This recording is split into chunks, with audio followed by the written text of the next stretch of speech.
Hello everyone, my name is Constable Dani McKinnon, Winnipeg Police Public Information Office.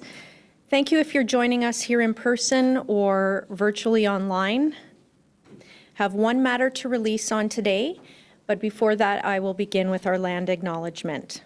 I'd like to acknowledge that we're in Treaty 1 territory, the home and traditional lands of the Anishinaabe, Ojibwe, Innu, Cree, and Dakota peoples, and in the national homeland of the Red River Métis. Our drinking water comes from Shoal Lake 40 First Nation in Treaty 3 territory.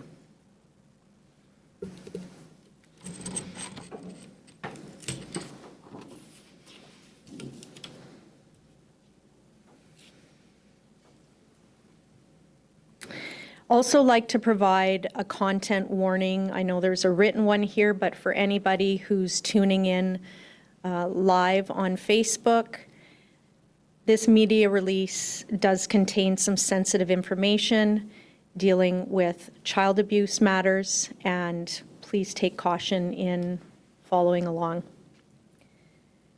On November 27th, yesterday around 1:30 p.m., officers from the East District responded to an elementary school in the St. Vital area.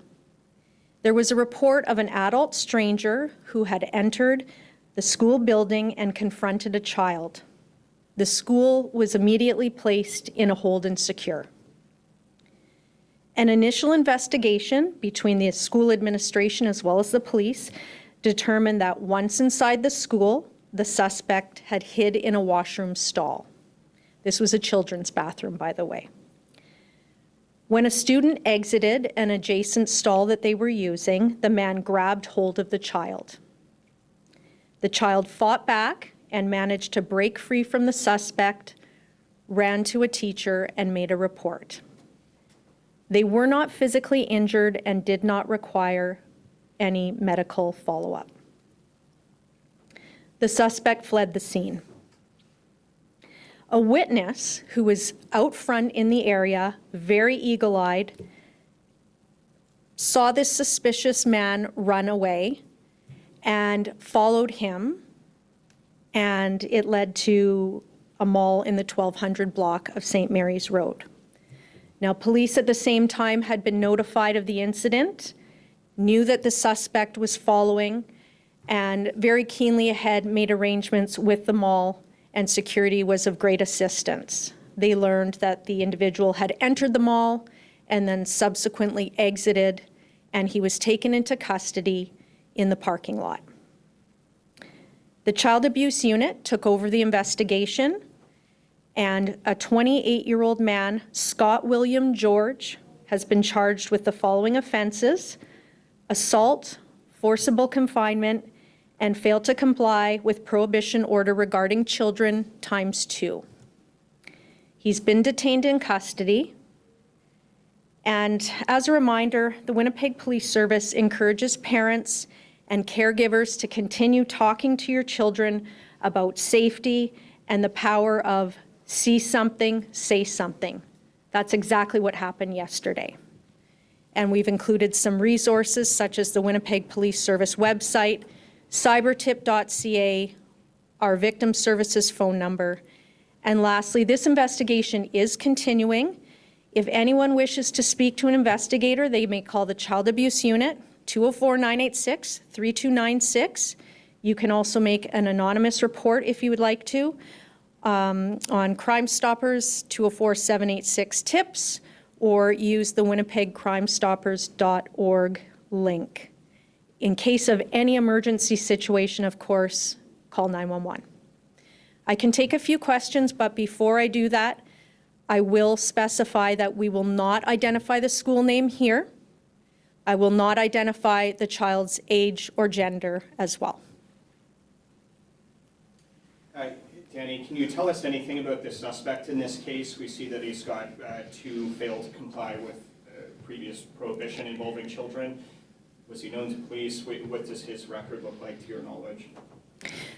So I'm not able to go into his record. I can say that yes, he was known to police, but also you've picked up on the fact that yes, this is a prohibition order, which means it's something that's already been issued by the courts for a previous offense, which I can't talk about, but times 2. And that's because these orders deal with not having contact with children or being in spaces where children would generally be assumed to be. Have you spoken to the victim's parents at all? How do they feel, and you know, what's their thought process going through all this? Yeah, so our child investigations unit, the child abuse unit, has been working with the family. Do we know if this suspect had any connection to the school? Has that been uncovered by investigators at this point? No, he was a complete stranger who entered the school and hid in the bathroom. Was the victim, in that case, was the victim and the suspect known to each other? No. Okay. No. At schools, do you know, is it school to school, or are doors locked, are they kept open during the day? What's safety protocol? So any school protocol in terms of safety, you'll have to get in contact with the school division. This particular school falls under the Louis Riel School Division. It wouldn't be prudent for me to speak on their processes. Just from a police standpoint, from what you understand so far, how was this person able to get into the school in this kind of fashion? Again, those are pieces that will go before the courts, but those are also, I believe, pieces that are prejudiciary that the school would be the best resource to answer to. In the media release, it doesn't mention that how the school administration or the police gotten to aware that the suspect entered the school. What was the process here? How did they realize that this person was in the bathroom? Well, okay, very good. So the release indicates that the child broke free and ran back to a classroom and reported to a teacher. So that firsthand information would have come from the child victim. Can you tell us a bit about the witness in this case, Dani? Was this somebody associated with the school, or just kind of a good Samaritan who happened to be passing by? I honestly don't have the very specific connection.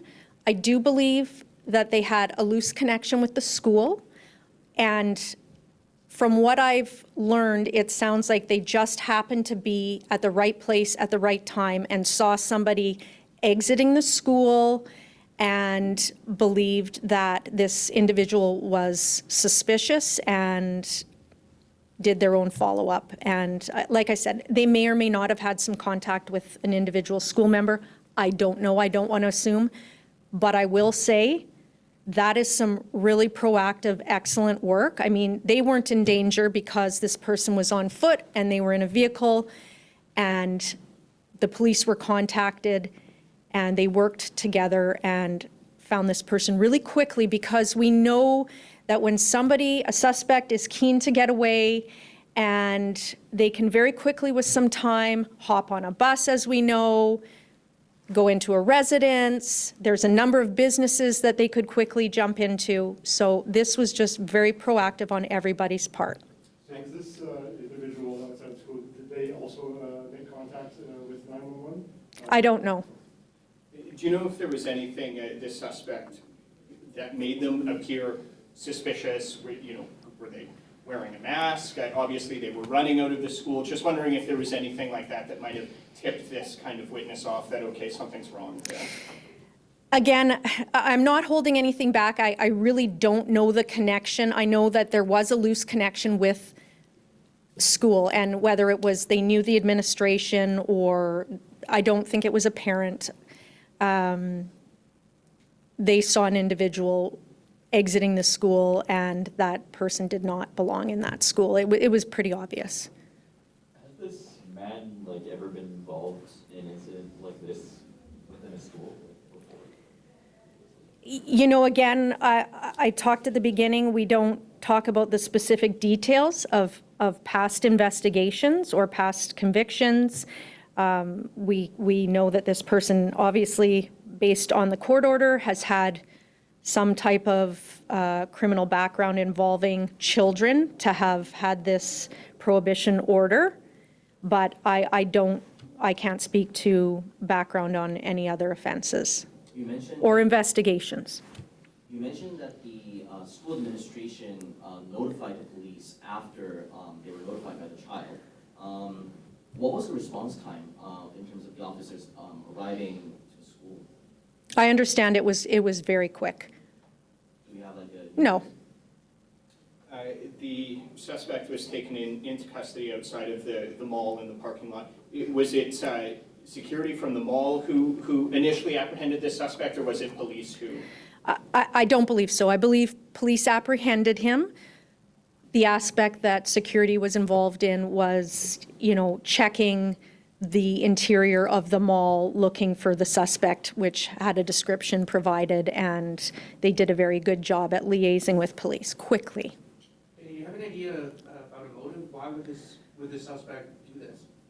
Yeah, that's a great question, but that's not something that I'm available to or willing to touch on. Those are facts that have to go before the courts. At the end of the day, this is a very disturbing incident. The light at the end of the tunnel is nothing happened to this child physically in terms of harm, thank God.